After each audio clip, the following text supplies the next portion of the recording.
Hello, good afternoon, and or good night if you are in Asia, or good morning if you are in the United States.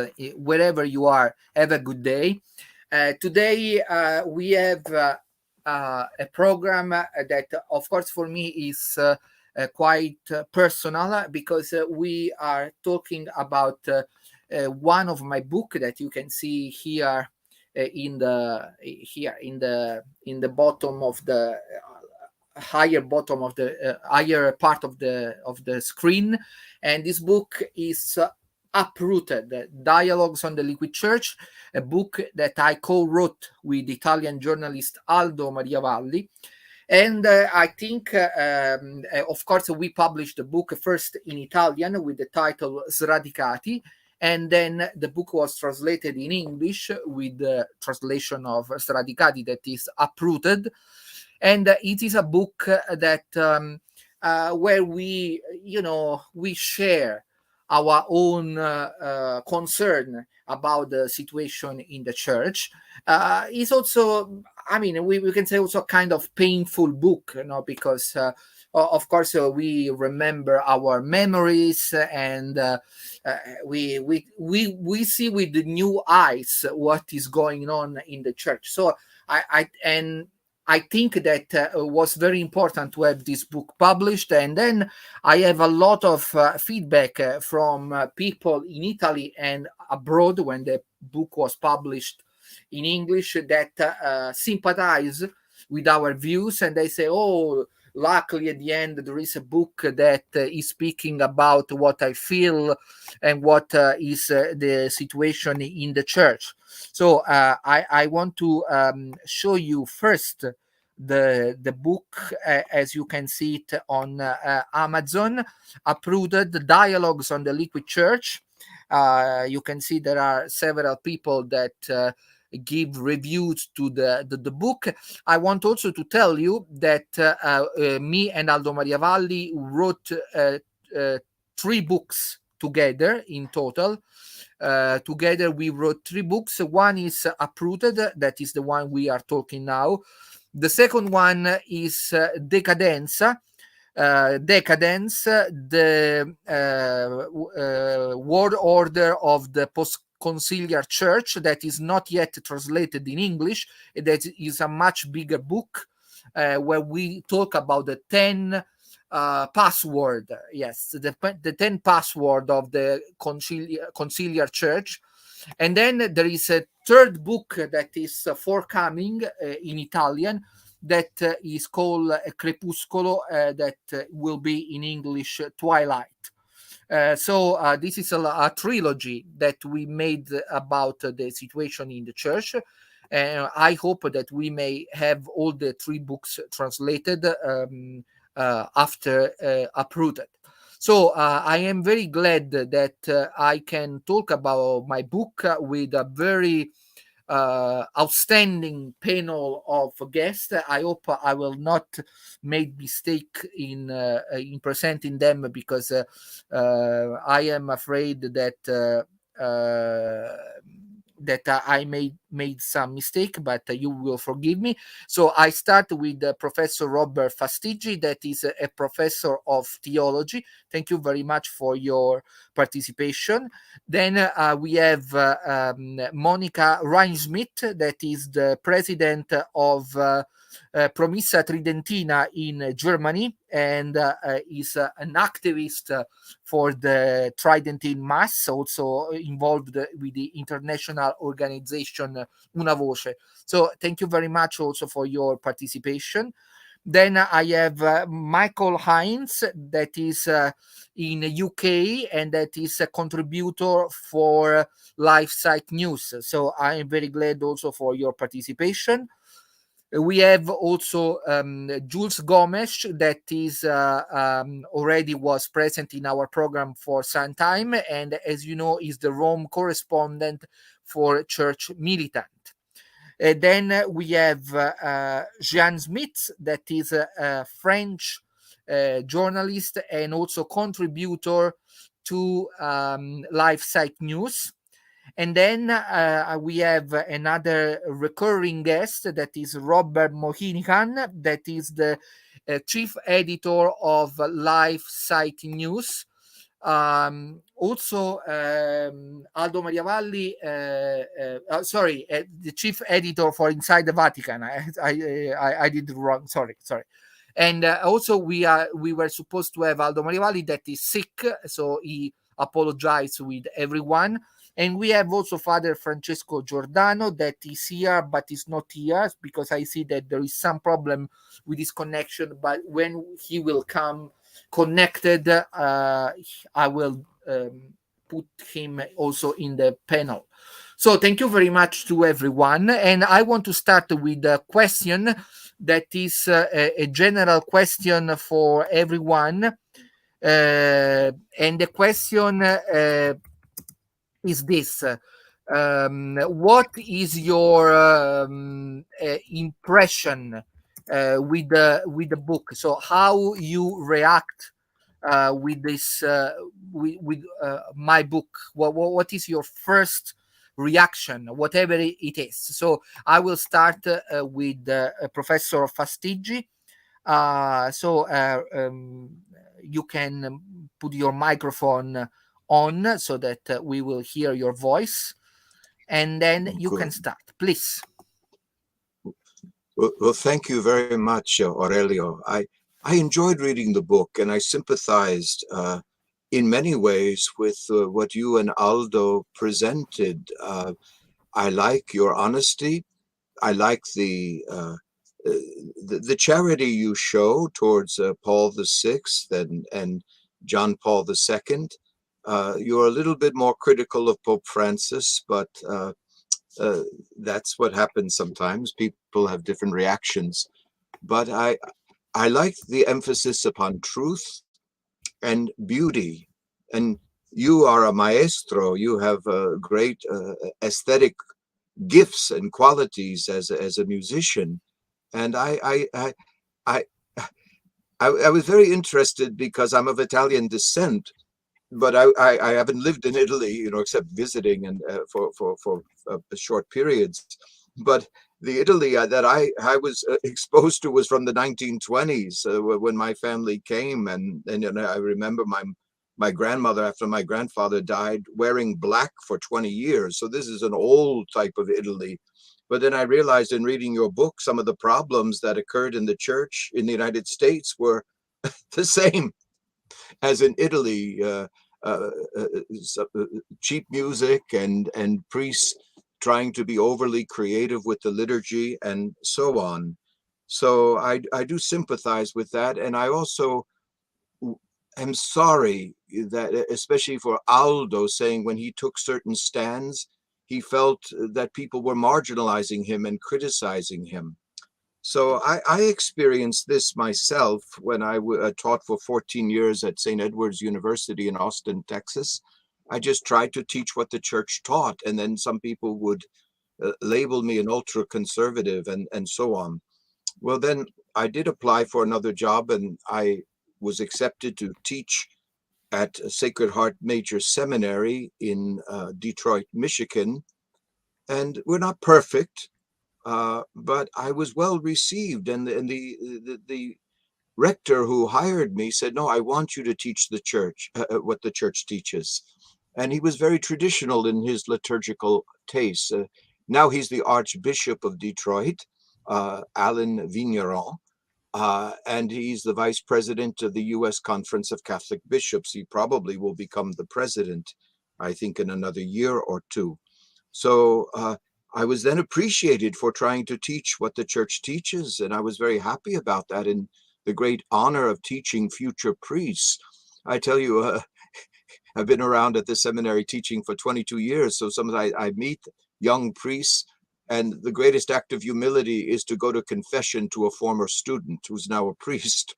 But there's the seal of confession, so thanks be to God for that. I also appreciate Aurelio, you and Aldo admit that we're all sinners. And I think that's very important, to have humility. But I would just say that I have a type of trust. and I see many good signs, at least in the United States. Wednesday, the Feast of the Immaculate Conception, 14 of our seminarians made a consecration to the Blessed Mother using the consecration of Saint Maximilian Kolbe, though they had prepared using Saint Louis Marie Grignon de Montfort. And so then on Mondays, I've been teaching a course for the Dominican sisters, the novices and postulants of in the mother house of the Dominican Sisters of Mary, Mother of the Eucharist. Well, 30 young women, beautiful women, and they want to learn the full truth about Mary. And I teach Mary in co-redemption as well, and Mary as mediatrix of all graces. I present this. They have no problem with this. It's theologians, some Mariologists have problems with this, and I think even some very high, Cardinal Ratzinger, when he said, I don't like the term co-redemptrix regarding Mary. And Cardinal Müller too, and Pope Francis seems not to like the term, though he teaches Mary in co-redemption in his own way. Well, in any case, all I could say is there's light and shadows. I trust in the Holy Spirit. I trust in the Blessed Virgin Mary, Mother of the Church. I trust in Saint Joseph, the patron of the Church. So I think it's very good for people to be honest. And if they've been hurt by members of the clergy, they need to be honest about that. And I do appreciate Aldo several times citing Canon 212, where following Lumen Gentium 37, the faithful have the right and sometimes the duty to bring their concerns to the shepherds of the church. But this must always be done with charity and truth and humility. So I was inspired. I tend to be a little more optimistic, but maybe that's because I'm teaching in a seminary that seems to value Catholic doctrine. Thank you, Professor. And I also welcome Father Giordano that has joined us in this moment because there was some problem with the connection, but now it seems that we have overcome this problem. So thank you, Father Giordano, for your participation. Father Giordano is a theologian and also teacher at the Angelicum and the Catholic University of America. So thank you, Father. Thank you. So I will continue the same question. So what is your reaction to my book, to our book? And I continue with Monica Reinsmith.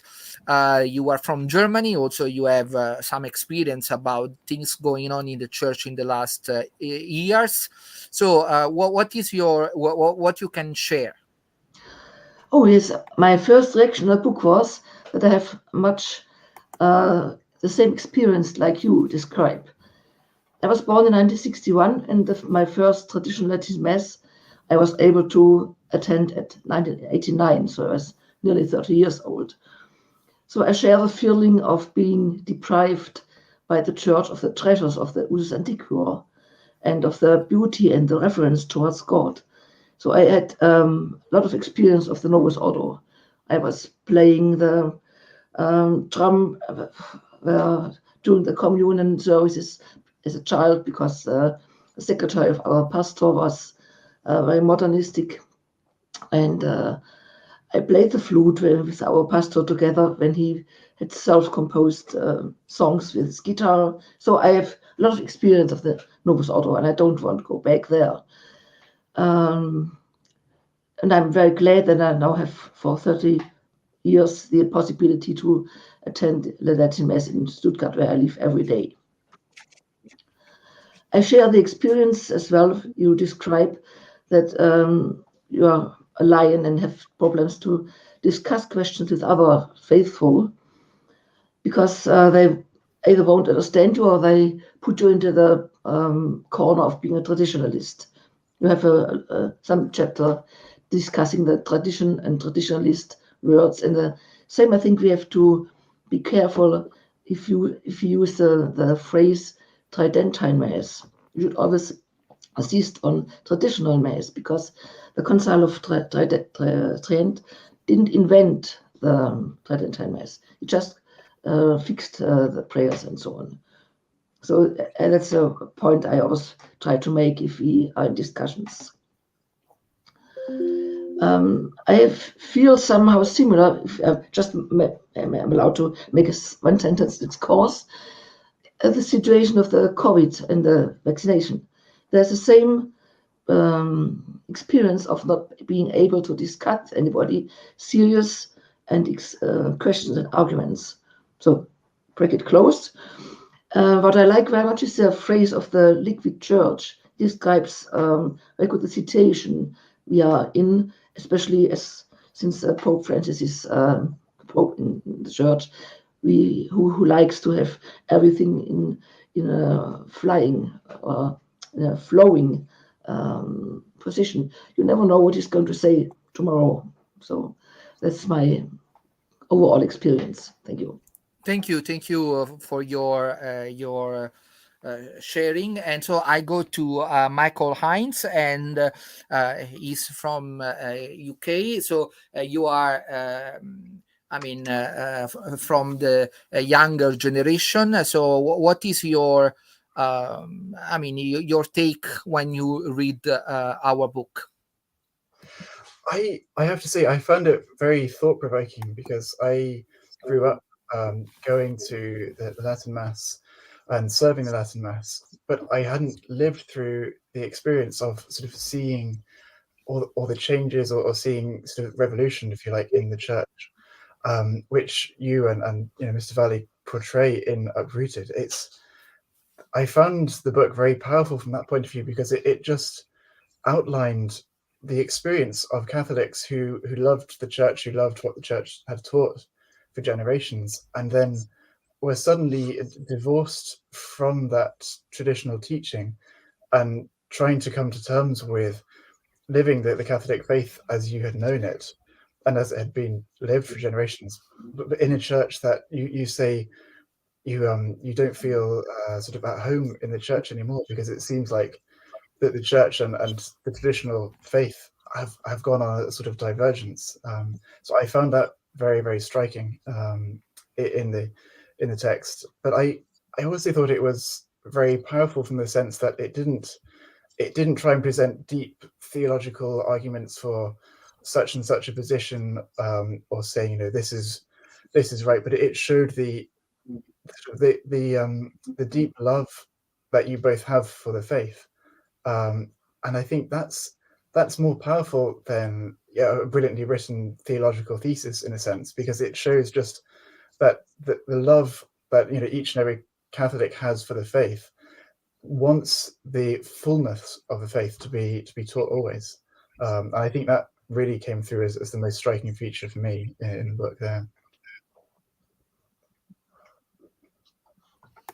Thank you. And I want to remind also our viewers that Michael Hines is the author of a book called A Catechism of Errors, if I remember correctly, and that we will present this book in our channel soon. So of course I suggest you to be updated, and I remind you that we are broadcasting in Ritorna Itaca on YouTube, in my Twitter account, in my Facebook fan page, and then if you want to be always updated, you go to Telegram and look for Aurelio Porfiri's channel, where I put all my articles, videos, and everything I'm doing, or mostly in all the languages I'm doing it. So you can go to Telegram and you will find material in Italian, in English, in French, in German, in whatever language my articles are published. So I want to continue with Jules Gomez. So what is your impression? Well, I thought your book was profoundly prophetic, because it did what the prophets do, comfort the disturbed and disturb the comfortable. Just reading your title made me feel profoundly uncomfortable in a good way, because not only did I was able to identify with your sense of dislocation, and to I thought just your title summed up the entire situation we are finding ourselves, both in a postmodern, some say postmodern culture with COVID, and in a postmodern church, dare I say, particularly with a profoundly postmodern Pope, who seems to reject all absolutes and leaves us in a free floating situation. Coming to your subtitle, I mean, you talk about a liquid church. Now, I come from an Anglican background. I was an Anglican priest for 25 years, a biblical scholar, a lecturer in a number of universities. And one of the things I kept talking about was how we find ourselves in a state of exile. As a biblical scholar, I found over the last 20 years or so, beginning with work done by the American Old Testament scholar Walter Brueggemann, that one of the best ways to describe the situation we are in terms of having lost Christendom in the West, but also losing Christianity now in the church, the metaphor, the Old Testament metaphor of exile, I found that to be profoundly helpful. And I myself, use this when preaching to congregations or at conferences, etc. And I thought your book, along with Aldo, summed up this situation of exile very profoundly. That you also put your finger spot on some of the most acute problems we are facing in terms of our rootlessness. For example, the breakdown of the family. You talk about homosexuality, and then you zero in on the liturgy, which I think is one of the most symptomatic aspects. It's both the cause and it's the result of the rootlessness or the uprootedness we are facing today. And as Mr. Haynes said just before me, one of the best aspects of the book, I thought, was you didn't take us into some abstruse theological forest, but through dialogue, through your conversation with Aldo, and in a very heart-tugging manner, you pulled at the strings of our heart, and you draw us to empathize, to identify with you, because you and Aldo are identifying with the struggle we find ourselves in almost every day. Yes, I think that is exactly the point. I mean, we felt that kind of uprootedness, and we want to express it and say why is like this. So, Jean Smith, you're from France. You maybe can share what is your point about reading our book. Well, thank you for inviting me. First of all, yes, I'm speaking from France, and of course, here in France, we've had the fight for the Latin Mass, for the traditional Latin Mass, has been very strong for many years. And when I read your book, what interested me most was the way you came to change. Because if I understand correctly, Aurelio, you were brought to love the more traditional form of the liturgy through your own love of music and art, which identifies, of course, with that which is true and that which is good. And I was really very, very, very touched by that, because obviously you saw the emptiness and also, I think you used the word silliness of songs that are sung now in modern liturgy and that mean absolutely nothing musically or word-wise. And I really think that's an important point to make, and it's probably a point that would be difficult for many people to understand nowadays, because people are so used to it. But to share a private anecdote, we were at a wedding once that was quite modern, quite charismatic, and our son, who was 12 at the time, was next to me. We were used to going either to the Latin Mass or to the Greek Divine Liturgy, Catholic. And there was a lady singing stupid little songs at the microphone, and he said to me, "She's got to shut up, or she's dead." And I thought that was it was not a very nice thing to say, but it did show that there's something lacking in that liturgy. From Aldo Maria Valli, it's the same kind of evolution which touched me. He writes how he was a man and he was young in the time of John Paul II, and he writes how, thanks to John Paul II, he entered into a good, faithful marriage with many open to life. He has 6 children, if I remember correctly. Yes. And he was horrified when attentively reading Amoris Laetitia, and he saw that there was something that was wrong. And this led him to reflect. And I think it's that reflection on that which is good, that which is true, that which is moral, that is so interesting in your book. And on one point, it was one phrase I really underlined. It's where you say that in the 11th century, there was great corruption in the church, and that was fought by Gregorius VII. And how did he fight it? Well, he did it by restoring the liturgy, by making sure that the liturgy would be beautiful. And that is a way to restore the world in a way. That's how I understood it. I enjoyed the way you present the question of obedience. We are free, and freedom of Catholics. Catholics are truly free and have the duty to reflect and to see what is right and wrong, even in what a pope is saying. Because when a pope is not speaking ex cathedra, as you say very, very clearly, he is not infallible. So we are allowed to think, we are allowed to express ourselves.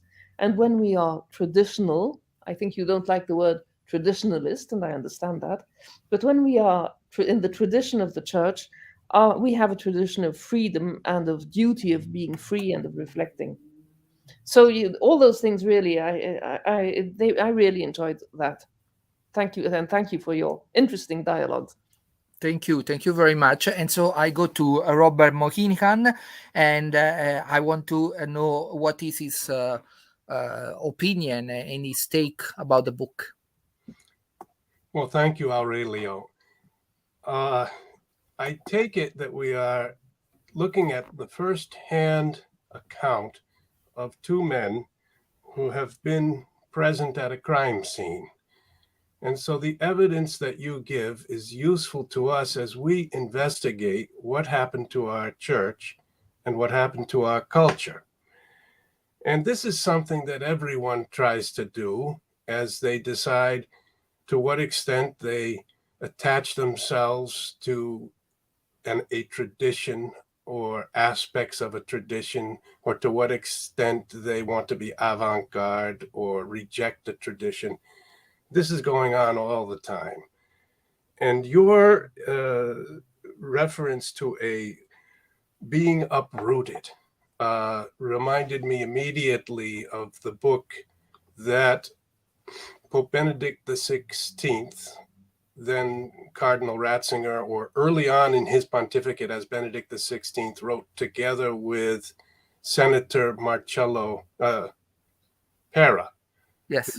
the president of Italy's Senate, who was not a Catholic or a believer, but expressed his appreciation of Pope Benedict for calling on the Christians of the West to remain faithful to their tradition, because he said this was important for the entire West. If we all, even non-believers in the West, would find their culture and their lives as human beings impoverished if we lost our roots. And they published a book called Without Roots in 2006.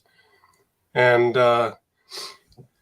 they speak about this sense that something liquid has occurred in the culture and cut us off, moved us away from what we once believed and thought sacred and thought beautiful.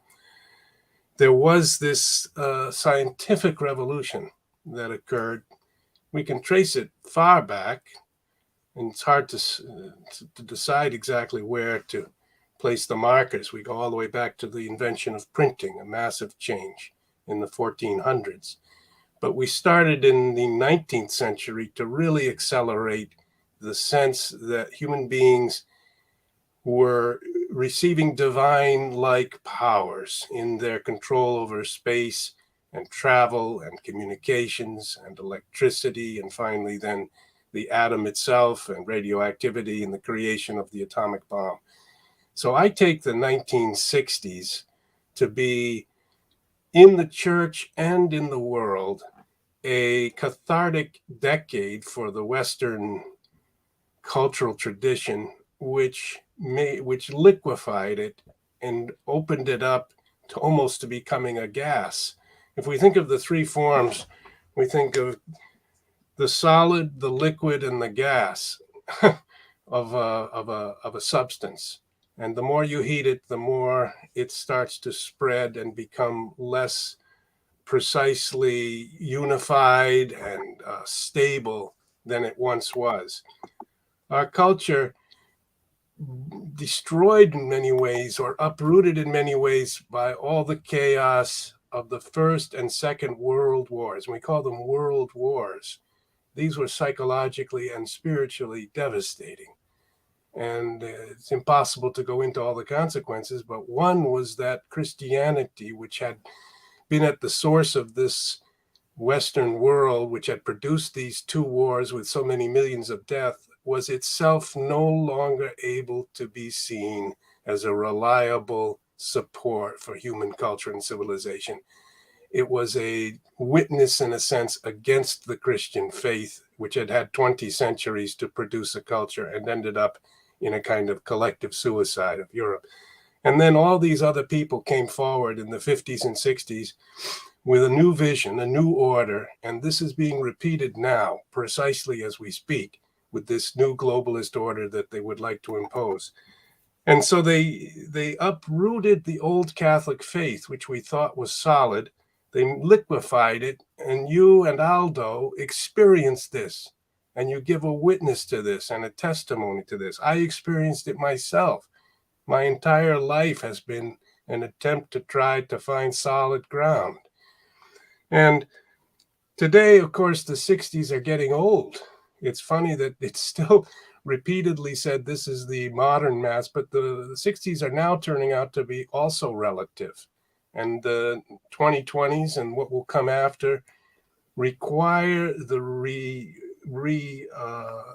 re-establishment of a connection with a far longer tradition than one that was just a trendy movement of a certain period of historical time.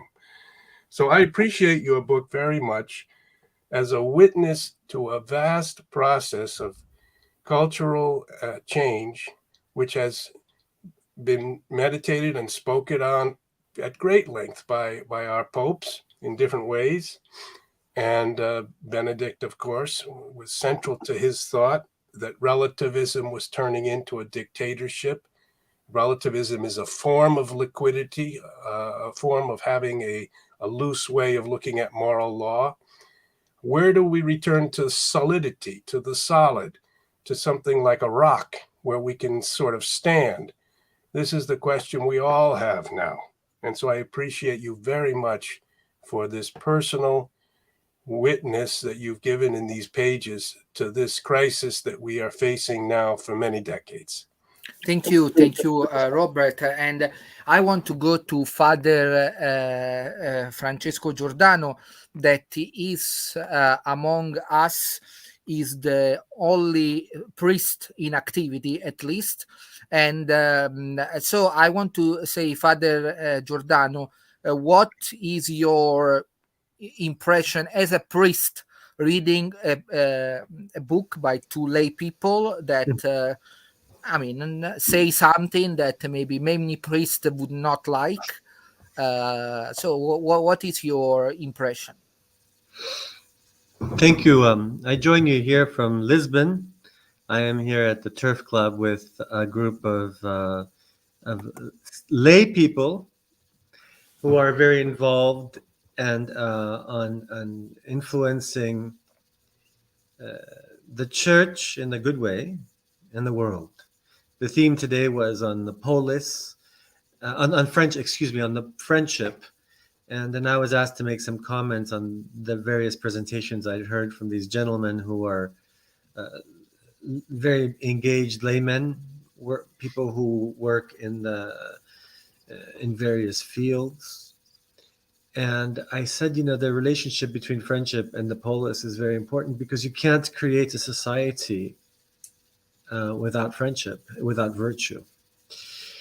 So it's really not something bad for me to read a book by two laymen like yourselves, who are engaged in their faith and in the love of God, the patria, the fatherland, and family. It's good for me as a priest to hear that, to read this. Just what Dr. Moynihan had just said right now made me reflect on the sand, on the fluidity. He talks about fluidity. You all talked about this because this is the subtitle of your book. And I kept thinking about this. When he said this, I thought about Silicon Valley. Yesterday, I had a talk about transhumanism with a group here in Lisbon. And transhumanism is another religion that's opposed to our religion. It's about fluidity. It's about relativism. It's Silicon Valley. It's sand. It's not built on a rock. It's technology. It's built on technology and fluid technology. That's the anthropological context in which we find ourselves. And yet, man needs, by his nature, I talked about the importance of nature. You can't change nature. You can't go from man to post-human, essentially. I commented St. Thomas Aquinas. At one point, I cited a De Essentia, which is his first book. And it's about this. You see, it's about this on many levels. The importance and the desire and the deep desire for solidity, for the rock. I remember September 11th, 2001, I was in Chicago. I had rushed over from the University of Chicago to it was my first day in Chicago, and I was at the University of Chicago. I went over to the Mass at the cathedral. Where else would you go on September 11th? With Cardinal George's Mass. And I walked up the stairs, and this Fox News person was asking me, what are you doing at Mass? I'm thinking, I'm going to my rock, Psalm 45, 46. I'm going to the rock. I'm going to the Eucharist. It's my rock. And that's what we're dealing with here. That's our faith. It's not something circumstantial. It's something that defines us, that creates a civilization, that creates a polis. Alan Bloom in 1987 at the University of Chicago himself also talks about this when he says that the problem with our students today is that there's the context in which you live is a relativistic context, as Dr. Moynihan was just talking about, the relativism that Ratzinger talked about, and even Marcello Pera. It's very good. That was a very good citation.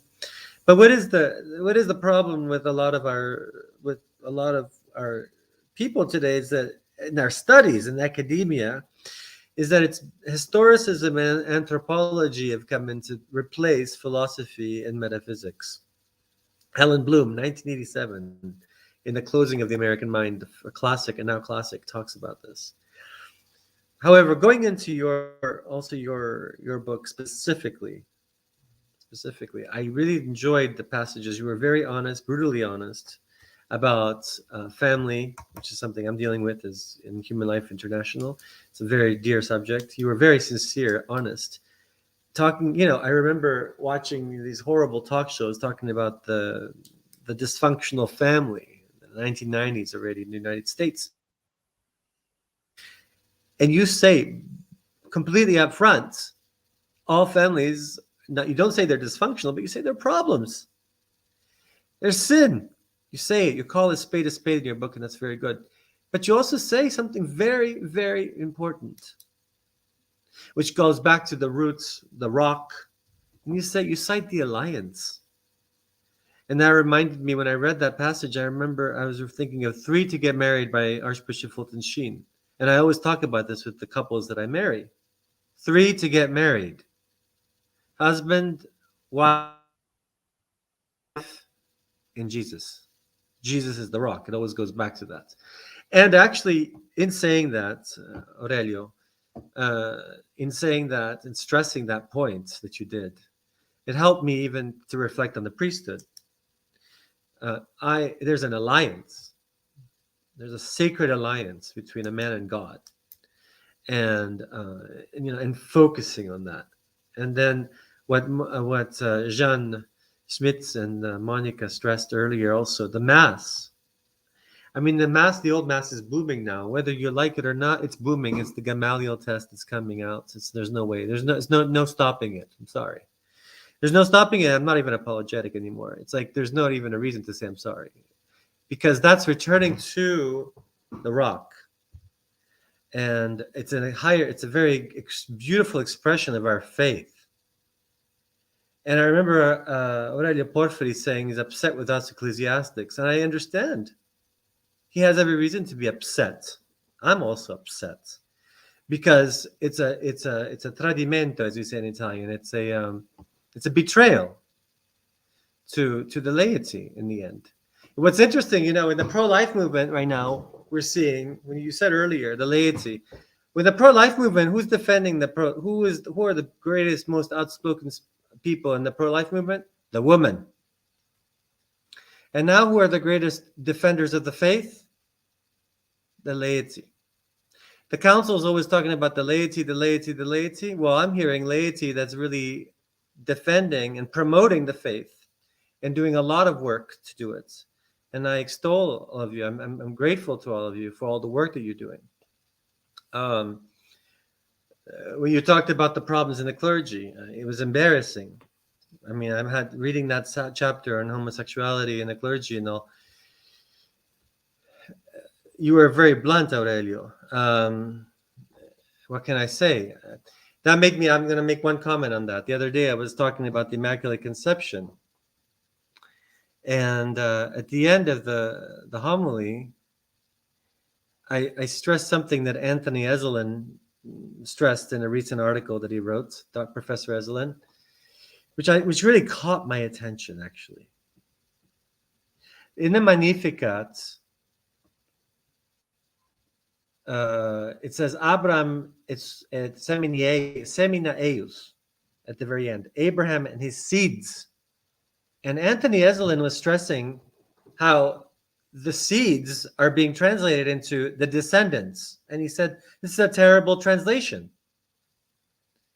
And then he was really very firm in his article. It really caught my attention when he said, the sacredness of the seed, the sacredness of the egg, not to be thrown away in the sewer or wherever. I mean, when you hear things like that, you're like, whoa. Best argument against the sin of masturbation you can get if you want. But not just masturbation, but the onanistic society that we're living in. The fruitlessness of our work. And the lifelessness and the culture of death that JP2 stressed so much. That argument hit me a lot. And so all of these themes are connected. That's what I loved about your book. It's very synthetic, and you connected all these themes, and they are all connected. There is a connection. There is a message of life. There is the gospel of life. And it is connected to the liturgy, and it is connected to the dogma, and it's connected to the way we live. And we can't, and we live in a society that's an industrial society where families are broken apart because men have to work out in the industries and in the factories or whatever. But we need to keep our principles in line here. The alliances between a man and a woman in the marriage, the alliances between priests and God, and the service of the priesthood to the faithful. And what your faithful are doing for the priest is expecting that from us is actually of service to us. So anyway, I'm sorry. I hope I didn't talk too long, but those are some. No, don't worry. It was okay. I think you made a lot of important points, and I want to turn these points to the other guest. So I start with again with Professor Fastigi. And I want to say this. We wrote this book, me and Aldo Maria Valli, a few years ago, and I was wondering if the book would be written today, if it was probably different. And I think Yes, and this new book, Twilight, the one I say will come out on the spring of 2022 here in Italy, is indeed the upgraded version of what we say in Uprooted. And what was the main reason why we write the book is because we feel that there was something deeply wrong. I mean, we are not speaking about just, I mean, we are all imperfect. I mean, we first are imperfect.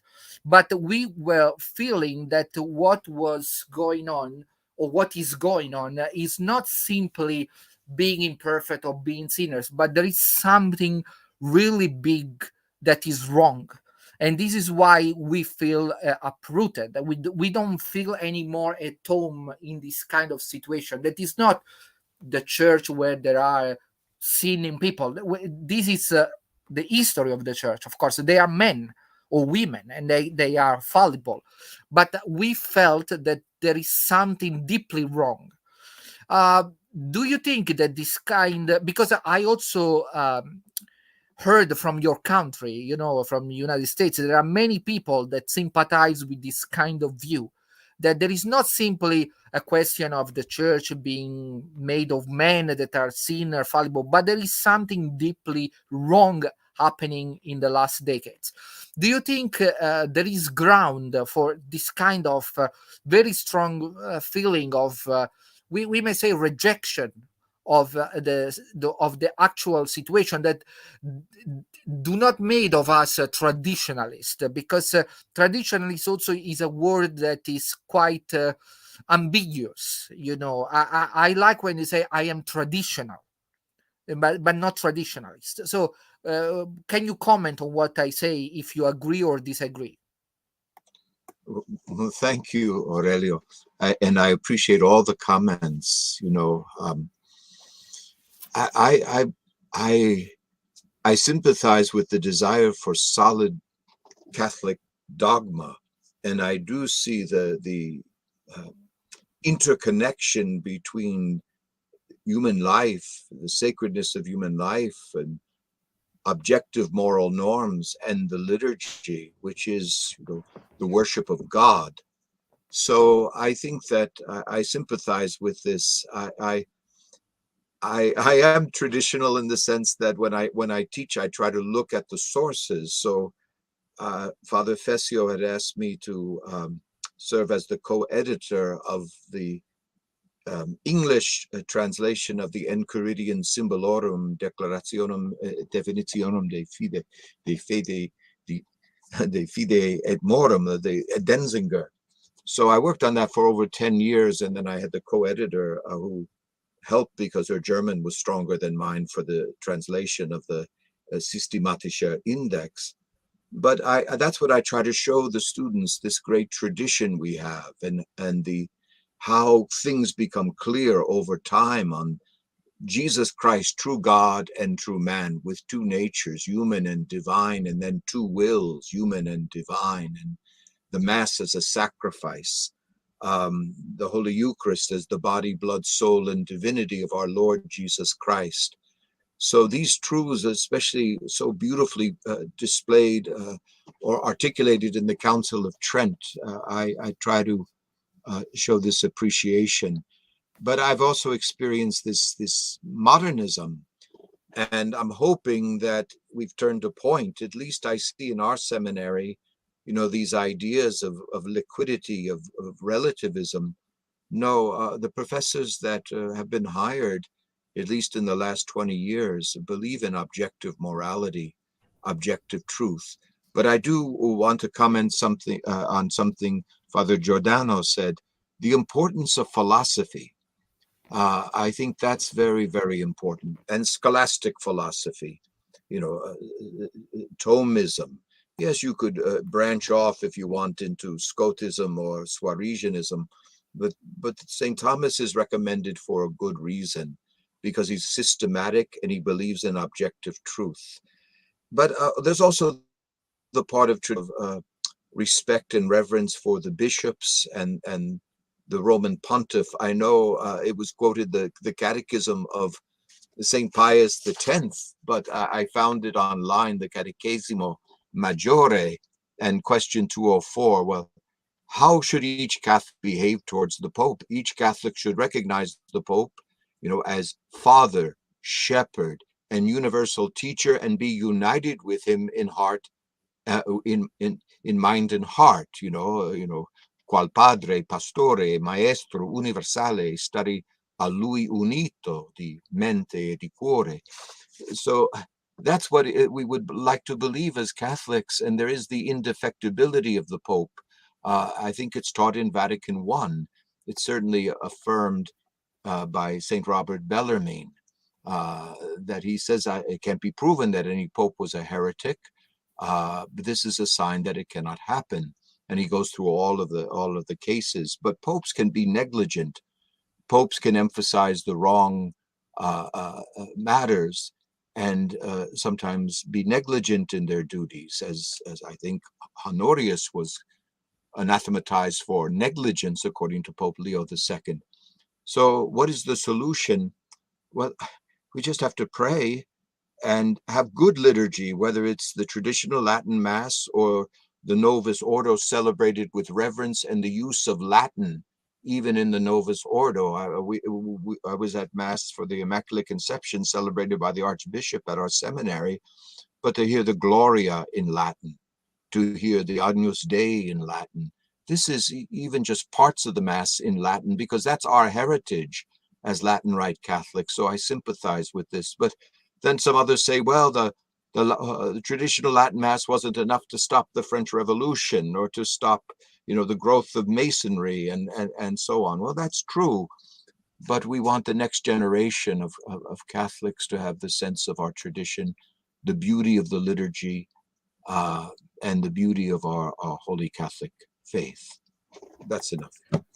Thank you very much. And I want to go to Monica Reinschmidt, and because we know that one of the main point of the crisis is with what happened in your country in the 16th century, with the Protestant Revolution.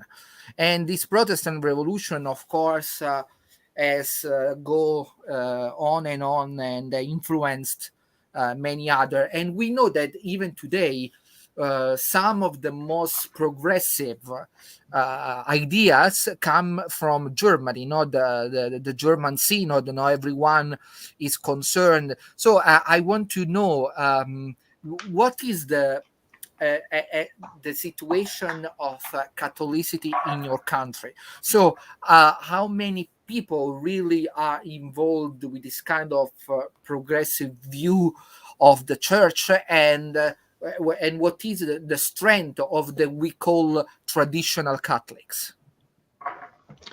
So to put on the question for this synodal path, they always talk about representing the whole church, but they are not in any way representing the lay people. It's just some functionary people who are organized in the leading of the dioceses, and they don't ask what the lay people or the faithful think and believe. So they are just repeating all the time their same themes for 50 years now. And quite frankly, I'm astonished that they can meet on and on and on, and they just repeat the same arguments to themselves. Because in Germany, up to now, nobody's really interested anymore what they are saying or doing. So we try to keep up the faith. And if we have a look at the statistics, and I'm sure the bishops and the modernist theologians know them as well, the church will go down very much in Germany. There are about 5 to 10% practicing Catholics up to now. And the average age of the Novus Ordo Mass people is between 60 and 80. So we just have to wait 20 more years and everything is gone. So they just keep them up with the church tax. And if our strategy is to keep up the faith and keep up the beliefs and keep up the liturgy as long as we can with our traditional parishes.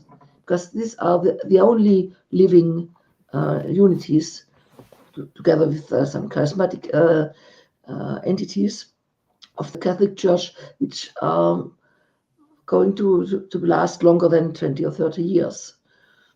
So I think our task now is, as was said as well, to keep up the faith, to keep up the traditional liturgy as much as we can, and to keep up the families, that something at least is going on and is preserved for the next time.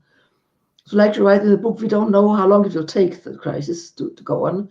So we try to give up, to pass on the fire of the belief and the fire of the truth.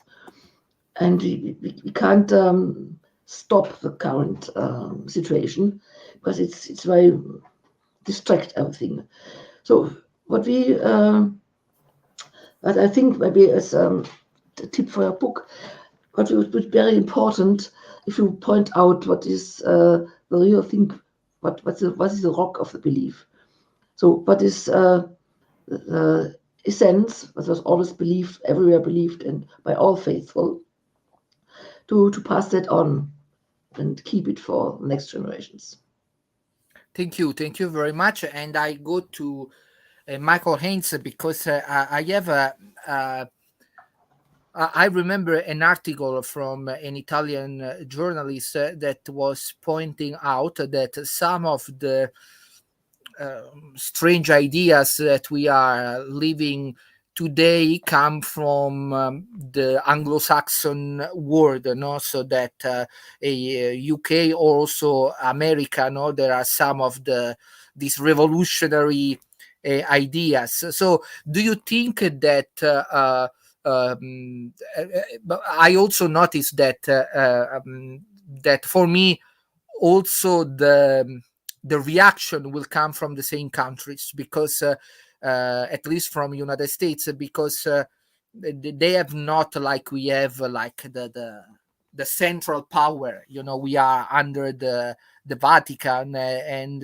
whatever. So do you think that the reaction to the situation can start, or can rebirth from the Anglo-Saxon countries? What is your idea? I think, and I'm sure Professor Moynihan and Vestigi would know more about the US. I think, though, that there is a lot of life in the church, which is centered in the UK, which is very much found in the traditional communities. And I think that's something which has been really highlighted through the last sort of 18 months of the lockdowns and so on. The churches which have really grown, and sometimes, the congregations have doubled or even tripled, are those which have been, say, offering the traditional mass, or offering the sacraments, allowing people still to receive communion, teaching the faith in its fullness. So I think perhaps while the UK is not, we're not as vocal in sort of defending anything, maybe, as people in America would be, I think there's a bubbling revolution, and a good revolution, a return to just the traditional family life. You see many young people now in the UK who are just homeschooling their children, because that's where they know they can securely teach them the faith, they can safeguard them from whatever is going to be going on in the schools. And then little communities start to grow, where families will live in close proximity, they'll build a community around a church. And I think that's possibly one way that the future of the faith is just gradually growing. It's not sort of a radical march down the high street necessarily, but it's a quiet anti-cultural revolution from young faithful families who are just trying to live the faith, teach their children, and hand on the faith to the next generation. But I think I spent a little bit of time in America, and I think the US is much better perhaps than the UK in doing that. But I think, thank God, we're actually copying the US in that aspect over here in the UK. But I'm interested to hear more from Professor Moynihan and Vestigi on the US aspect. Thank you, thank you. I want to go to Jules Gomez because he referred before, and we know that he was a former Anglican priest, and then he converted to Catholicism. So I want to touch with you a little on the topic of ecumenism. And so today, what is the point of converting when it seems that is the Catholic that is converting to the other faiths and not the way around? So can you give me what is your position on this topic? Well, I just burst out laughing, Aurelio, because when people talk to me about ecumenism as an Anglican priest, and we always had, come on, let's meet with people of all denominations and let's talk about, having a nice cup of tea together and nibbling on a sandwich. I would say ecumenism has been the greatest time waster of the last 50 years. Theologically, we don't seem to have arrived anywhere regarding a common understanding of our faith, except when we fudge documents. For example, the Anglican, Roman Catholic, and the Lutheran documents that talk about justification, Mary, the Eucharist, holy orders. A lot of the more controversial issues have really been left out. And that there seemed to be some kind of agreement, which is not really a true agreement. And both Anglicans or Lutherans who are committed to their positions and Catholics who are committed to their positions see the problems here and are quite honest about this fudge. Now, the bigger problem is for Anglicans, particularly Anglican priests who want to convert to Catholicism. They see along the line that a better reading, a really good reading of Scripture, in fact, has led them to believe in the truth of the one Holy Catholic and Apostolic Church. They are convinced that the best liturgy in terms of the traditional Latin Mass has been preserved down the ages by the Western Catholic Church, and of course the Eastern liturgies have been preserved by the Eastern Catholic Church, rather than what C.S. Lewis called priests becoming liturgical fidgets every Sunday and inventing the liturgy on the hoof. They also see that the Catholic Church is the only church that has still preserved moral orthodoxy. For example, even contraception is regarded as a sin. And the Anglican Church and other Protestant churches, the Anglican Church, I think, was the first to get rid of this in the 1930s Lambeth Conference. So the rock that Father Francesco spoke about is still very much in the one Holy Catholic and Apostolic Church. But the shock is when people like me or my friends want to come and cross the Tiber, come into the arms of Holy Mother Church, we are told two things. We are told by liberals, right from Pope Francis, in fact, who I know was very close to my Anglican dean in Argentina. And he would say, there's no need for you guys to come over and become Catholics. The Church of England is equally valid. Your orders are valid. Pope Leo XIII, if that's right, probably made a mistake in declaring them null and void. So Anglicans think, what's the point in becoming Catholic? And my friends who become Catholic are often told, you're jumping out of the frying pan into the fire, because the confusion that we see in the Church of England, for example, is present to an equal degree, in some cases even more, in the Catholic Church. And we are told by liberal Catholics, my best priest and nun friends would tell me when I considered becoming Catholic, they would say that we don't want bigots like you. We are trying to take the Catholic Church forward and you are taking it backward. So, for example, when you come because you reject the ordination of women, that's precisely what we are trying to do. We are trying to become more Anglican. For example, Pope Francis marvelously is doing what we regarded as the biggest mistake in the Church of England, I think, since 1964, and that is of synodality. Synodality in the fashion it is being promoted. And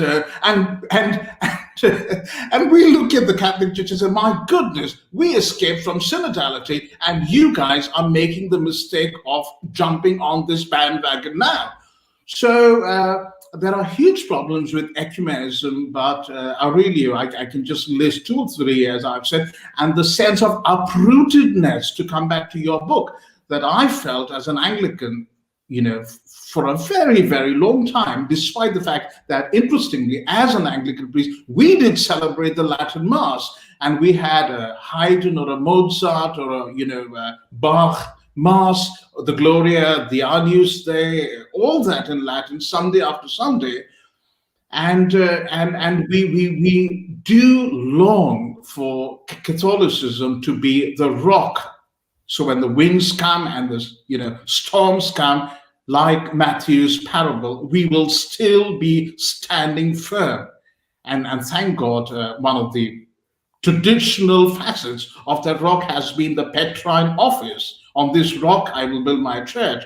Today, of course, we have many questions about the person occupying the See of Peter. Thank you for your strong position on this point. I want to go to Jean Smith, and I want to ask her a kind of maybe weird question, if you say, but in any case, I really love France. I mean, French culture. I mean, I really love it. But I observe that I don't know if I'm wrong, so you can correct me. In France, there are some of the most famous traditionalists, Marcel Lefebvre, l'Abbé de Nantes, Michel de Saint-Pierre, Jean Mediran. I mean, there are many others that I can. So, don't you think that maybe the traditionalist reaction in your country was stronger because it was where the problem also was stronger? Well, I'm not sure. I'm not speaking as a French woman because I'm Dutch, so I'm very free to speak about France. Oh, okay.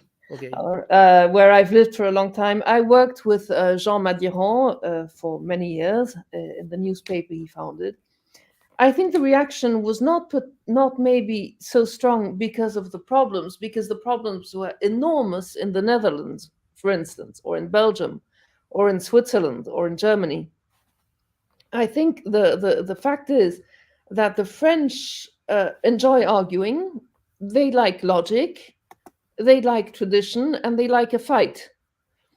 And when all the innovations came along, they use their reason and they use their fighting spirit, and I think that's what makes that the French was so much at the fore when fighting the first, let's say, liturgical revolution in the beginning of the 70s, which is now being replaced by maybe an even deeper one, but it's different because at the time they were very alone. I mean, there were some communities, some priests, some faithful, but not in their thousands, who decided to say, no, we're not going to go ahead with this. We'll go to church in barns. We'll have makeshift chapels. Doesn't matter. There was even a traditional mass in a boxing ring in Paris, which lasted for many years. Now I think the things have changed because we have had this strong reaction in the 1970s. Most of the big traditional institutes were born in France, and I think that, contrarily to what you said, I'm not sure the reaction will only come or will mainly come from the Anglo-Saxon world. I think the reaction is very strong in France. I can tell you that there are continual meetings of traditional people who are trying to find ways and means to get around Traditionis Custodes. There are mothers of traditional priests who are organizing a big pilgrimage on foot to Rome next spring. there are young people in the streets. When we had lockdowns and they wanted to prevent us from going to church as an essential need, well, there were many people who made a lawsuit at the highest French administrative court. I joined that lawsuit, by the way. But there were also so many young people in the streets praying in front of churches that were closed, who said, we want to go our mass back. And I really think that in a way, France is remaining, maybe weakly, that's for sure, is remaining a beacon in this fight. Of course, in France, there's much less faithful practice, Sunday Catholic practice than in other countries. I think it's down to something like 3%. I mean, with recent lockdowns and so on, modern churches have lost up to 30% of their attendancy. But traditional churches are really filling up in inverse proportions. And I really think that the French will be very strong in this fight. I really do. Thank you for your position. I think yes, I also think that of course France is a very strong power in this kind of battle. But I think that maybe in the Anglo-Saxon country there is, especially United States, there is a freedom that we in Europe maybe don't have. But of course, it may also be true what you say. So we will see. And so I want to go to the end with our last two guest, and I will start with Robert Mohynihan. So I don't ask a specific question. I just want him and then Father Giordano to summarize what we have heard until now according to his own perspective, because of course he is a long-standing journalist, a Vatican observer, and so he may also tell us what is his take about what he heard also from the other guests and not only from my book. Please. Thank you. I appreciate very much the discussion today. I very much appreciated Jules and Professor Fastigi speaking also about Pope Francis, and Jules saying we have concerns about the present pontiff, and Professor Fastigi saying the Catholic tradition is that we pray for and remain united to the Roman pontiff. The original question you were asking in your book, and we've discussed at great length, is what happened in some time around the 1960s that brought in a modern church, revolutionized our understanding of our faith, our liturgy, our relation to God, and everyone is still puzzled. And I use the metaphor of coming to a crime scene. As I've looked at what happened to our church, I think it was part of a wider plan for all of humanity to develop a new form of social existence, which we might call global. And I looked at those first great wars of the 20th century, and I looked at the years following those wars that preceded the council, and I said, what happened? In 1944, at the end of the Second World War, they created something called the United Nations, the first world government. It was a successor to the League of Nations, which kind of failed. It was an attempt to create a political structure. Now, alongside of that structure, we have had others like the Catholic Church, which was a global religious, but also cultural and in many ways political structure.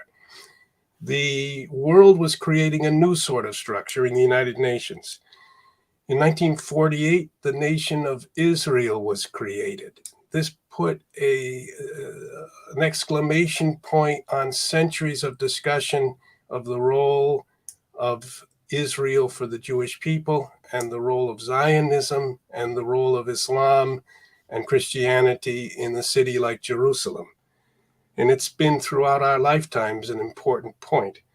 Then the sexual revolution was launched in the late 1940s into the 50s. So traditional social understandings of the role of men and women the importance and centrality of family, were changed by the creation of things like the contraception pill.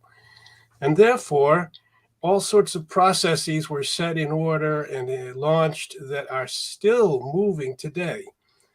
And the fourth thing that happened was the world was decolonialized. The British Empire had stretched till the sun never set, but it was all decolonialized. Many new nations were formed, and the world was given a global matrix of airplane routes, and all the airplane pilots, by the way, had to learn English. All the airplane routes and codes were in English. And so that decolonialization finished in the late 50s, early 60s. And one final thing that in my analysis I saw was the calling of the Second Vatican Council. I thought of that as somehow part of this wider effort to reshape the world order in the center of the 20th century. And we are now 60 years on.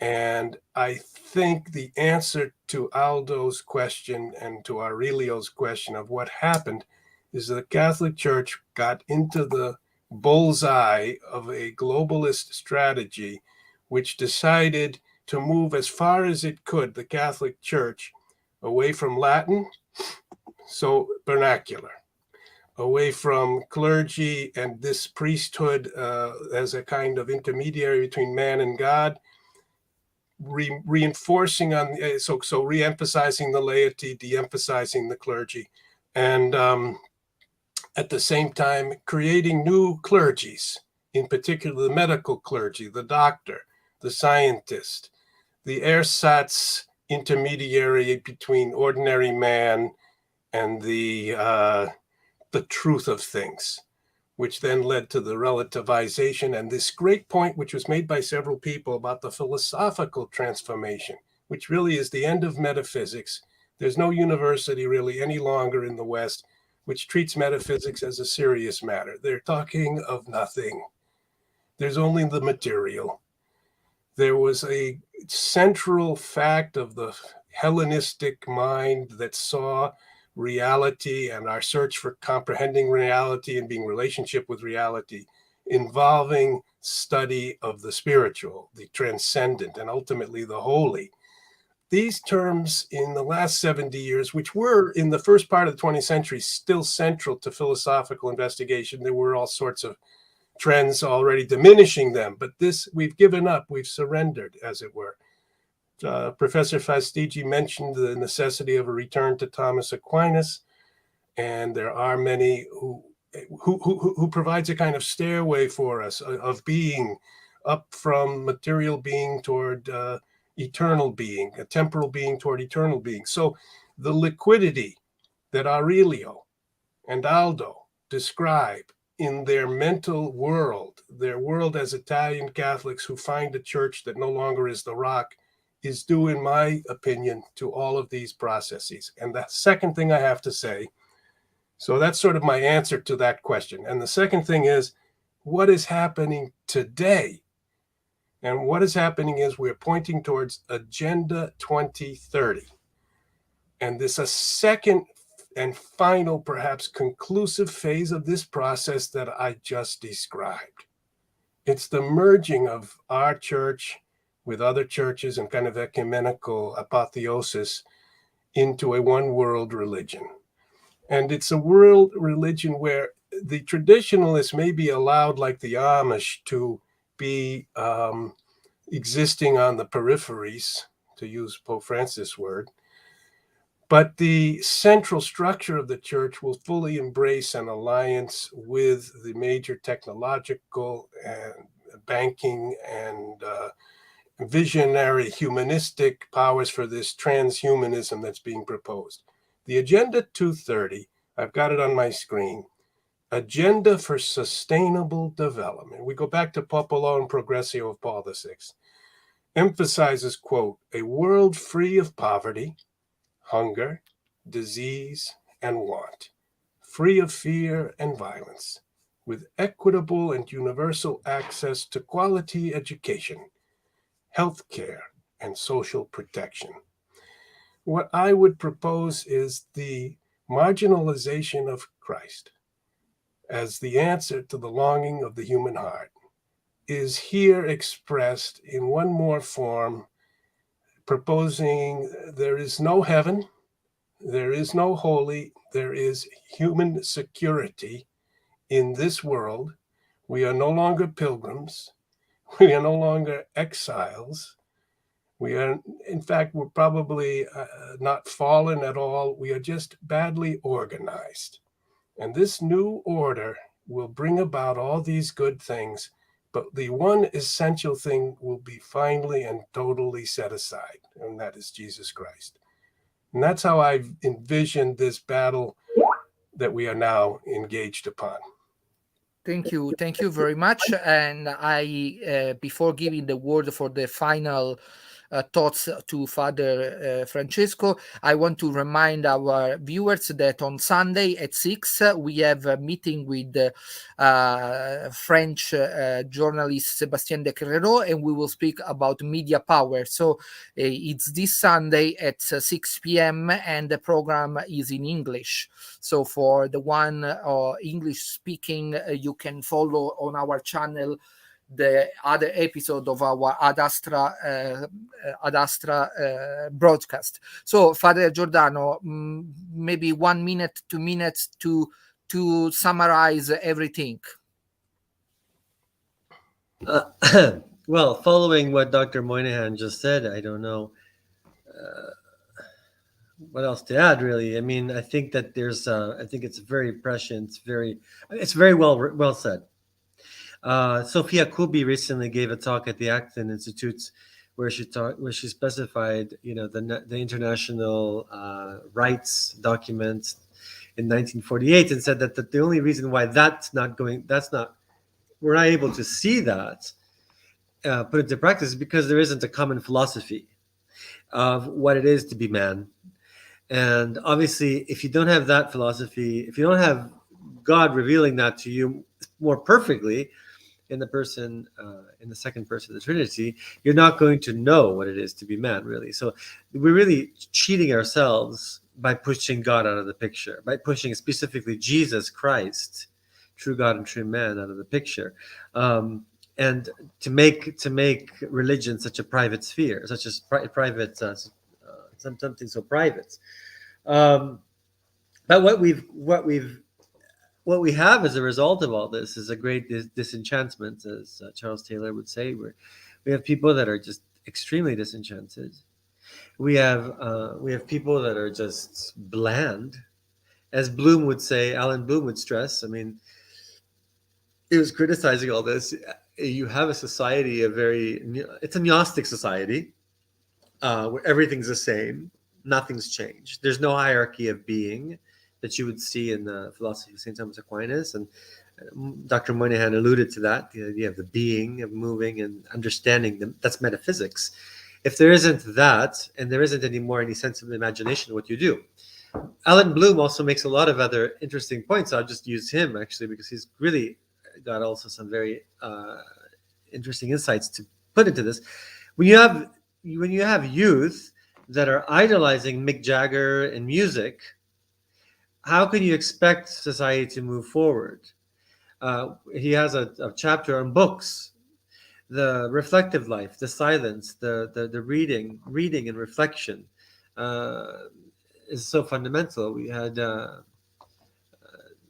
Giovanni Sartori in 1997. He wrote a book, Homo Videns, and not Homo Sapiens. In other words, man that just sits there and looks at images. I mean, this is going back to Plato.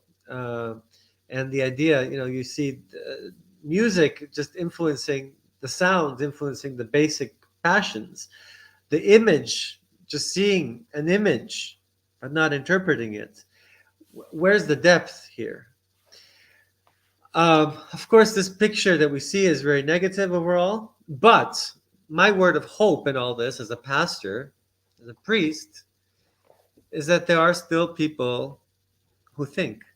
There is the Homo sapiens out there, and there is the man that is not going to accept the transhumanist, posthumanist, globalist, whatever vision, like what Michael Haynes was saying. that is the new revolution that's happening in families. I mean, I'm seeing that here in Portugal. I'm seeing it in Italy. I'm seeing it everywhere. And actually, this last situation that we're living in right now, that's not, I mean, I don't want to get into too much of what I think about what's going to happen. It's not, it doesn't actually, my opinion of what is going to happen is rather negative. But what's positive, I think, is I seriously believe in the power of God and the power of those who cooperate with God. At the end of the Mass, of the traditional Mass, there is a whole, there's the prologue of St. John. He keeps saying, and they did not accept him, and they did not accept him, and they did not accept him. But for those who did accept him, they were given the power of God. They were able to, it goes on. Now I'm forgetting the thing in the citation, but it's always a citation that I love reading because it gives me so much hope. When I also work in my work on angelologia, on the angels, and the relationship that exists between angels and providence and St. Thomas, right? And you see, the angels are secondary causality, secondary causes to the first cause, which is God. Well, guess what? So are we. We're cooperating with that divine plan. Well, I don't know for all of you, but for me, that gives me a lot of hope. And another great leader of ours that we do have in the clergy today is Cardinal Sarah. I mean, we have Bishop Schneider. We have these very powerful voices among the bishops. We have Cardinal Sarah, we have Bishop Schneider, we have Vigano. Maybe some of them might not want to be in the same, having tea together. But people who are following the situation, I mean, at least for myself, I'm reading all of what's going on in all these three bishops. And I like what Cardinal Sarah says, especially in his La Force du Silence, the Strength of Silence. There's another book that these are another one that's coming out just now that I haven't read yet. I haven't started reading on the priesthood, but he's really got a lot to say. And I have to tell you, La Force du Silence, there's this other one from last summer that I read that was really good too. But the Force du Silence also is very powerful for me personally because it stresses the power of silence and the power of the word and being measured and being wise and being reflective. Let's not be anxious. Let's not run around like with our chickens with their head cut off. Let us really contemplate the word of God. Let's really contemplate the Verbo Incarnato, the word incarnate, especially as we come close to Christmas, right now as we're in Advent. And as a priest, I have to tell you that my strength comes from the Mass. It comes from living carefully every word that I say, that I recite at Mass. It comes from reciting very carefully also my breviary and really diving into those Psalms. My strength comes from God. Adiutorium nostrum in nomine Domini. Our help comes in the name of the Lord. Qui fecit caelum et terram, who made heaven and earth. And I do not care what the transhumanist agenda is. I know what it is. It's a post-human agenda that wants to eliminate all of us. Fine.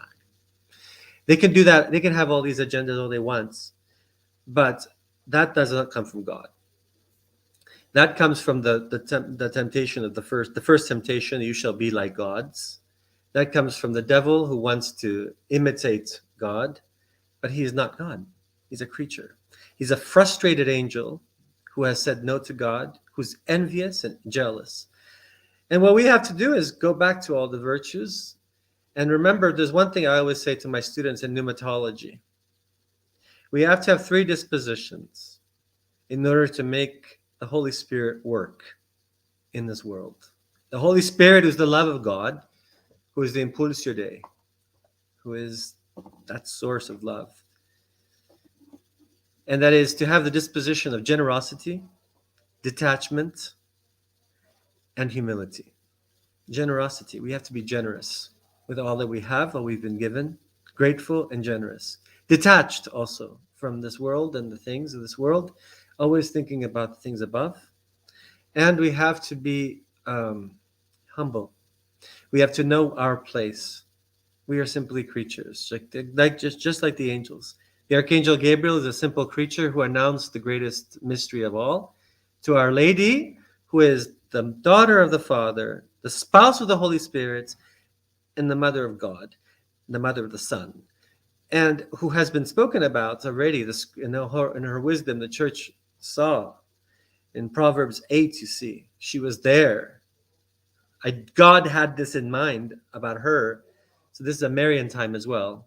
Okay, and we must not be afraid to talk about Our Lady, because God had her in mind from the start. God did not choose none of this is disordered in God's mind. God had an order for all of this, okay? And he didn't, if he had an order, he chose her. He selected her. He created her the way that he wanted. And that's the mother. And we need to need to, as Catholics, not just pray the rosary as just some simple devotion. Devotion always comes with the strength of the will, but a will that is guided by an intellect that's well informed, that we know what's really going on. Our Lady is not just anyone. She's not any lady. She's the mother, she's the daughter of the Father, the wife of the Holy Spirit, mother of the Son. She's the mother of God, as Ephesus said, as the Council of Ephesus said in 431. She is the mother of God. So there has to be also a very strong Marian dimension to our answer to this. But anyway, I definitely agree with everything Dr. Moynihan just said. I can see what you're saying. There's this whole thing that's together there. It's not detached, but it's not the order of God. Does not fall into divine providence. It only falls into divine providence insofar as God's permissive will allows it to fall into divine providence. And we also have to remember the role of evil, and the role that all this evil is, because that's what it is. Let's call it what it is. All this evil in the end is at the service of God. The demons know this. The demons know that they have to bend their knees to God. In the end, all of this is to the service of God. And all of this is helping us. All of this crisis that we're living around us. I mean, I've seen this for a long time, but now I'm really seeing it, and I'm confirmed in what I've always believed. But it's also waking up a lot of people. And so it's a time right now to be very decisive. It's a time, I think, of Matthew 25, verses 1 to 13. It's a time of the wise virgins and the imprudent virgins. It's a time that I do not have time to waste, to sit around and explain that water is water, the man's a man, the woman's a woman. I don't have time to waste too much on these things. Things are becoming very clear. And the oil of those virgins, by the way, is the oil of faith. We have to keep that guarded. It's a treasure, and I do not have time to waste it, because we do not have time. There isn't time to waste right now. Thank you, Father, and I want to thank all of our guests: Father Francesco Giordano, Professor Robert Fastigi, Monica Reinschmidt, Robert Moynihan, Jean Smith, Michael Haynes, and also Jules Gomez that have to leave early for something urgent. So thank you very much. We have spoken about the book that I wrote with Aldo Maria Valli, Uprooted. And thank you for this lively and interesting conversation. And I will see you and my viewers for the next program. So thank you very much, and bye-bye. Bye-bye. Mm-hmm.